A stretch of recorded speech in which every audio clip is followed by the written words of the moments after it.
तो भाई लोग आज हम तारा लोग के देखावे वाला बानी सैमसंग के तरफ से आए वाला 43 इंची के स्मार्ट टीवी। टीवी कैसन बा, ई एगो यूएचडी टीवी है और एकर क्वालिटी तो ठीक ठाक बा, लेकिन प्राइस काफ़ी ही ज़्यादा ओवर बा। एकरा से कम दाम में हमनी के 50 इंची के टीवी अच्छा खासा देखे के मिल जाई, एकरा से अच्छा फीचर के साथ।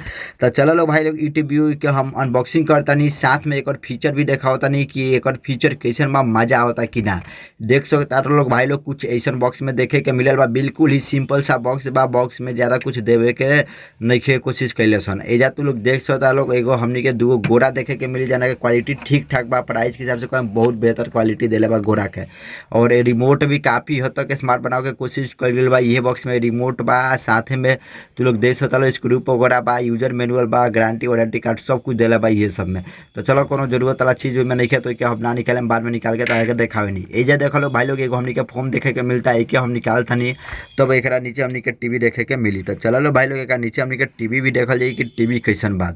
सबसे पहले देख लो फोम लगावल बा, जाना से फूटी टूटी कम और मजा ही आ जाई।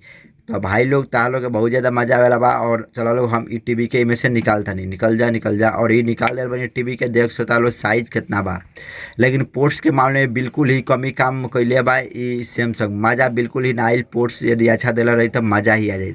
तो चलो लो भाई लोग हमनी के पोर्ट्स देखल जाओ कि कौन कौन पोर्ट्स में लगैले बा, कौन नइखे लगैले।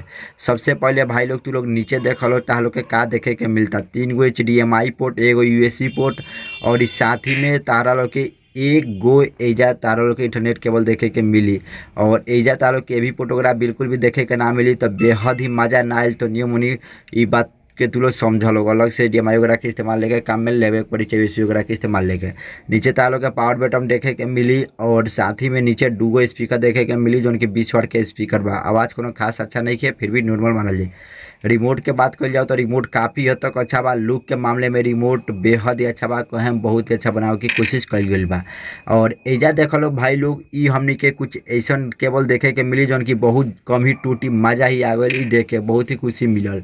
तो चलो लो भाई लोग ई टीवी के हम दीवार में सेट कर दिले बानी। अब हम आवाज़ के टेस्ट करके देखाओ तनी कि आवाज़ वगैरह कैसन बा। सबसे जरूरी बात बता दी भाई, ई एगो टाइजन OS पे बा, ई एंड्रॉइड ना हो जाना में तालों के सब कुछ एप्लीकेशन देखे के मिली।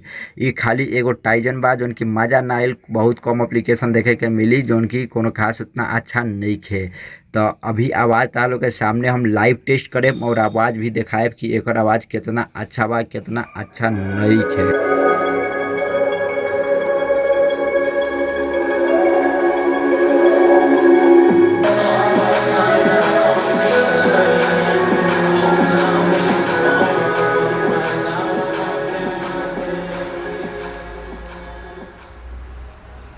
तो देख सकता लो भाई लोग आवाज़ कोनो खास अच्छा नहीं है। एकरा से कम दाम में हमनी के Xiaomi के 50 इंची के टीवी देखे के मिल जाए, एक से अच्छा फीचर के साथ हमनी को इसके परचेस कर सकते हैं। तो चल मिलता नहीं अगला वीडियो में।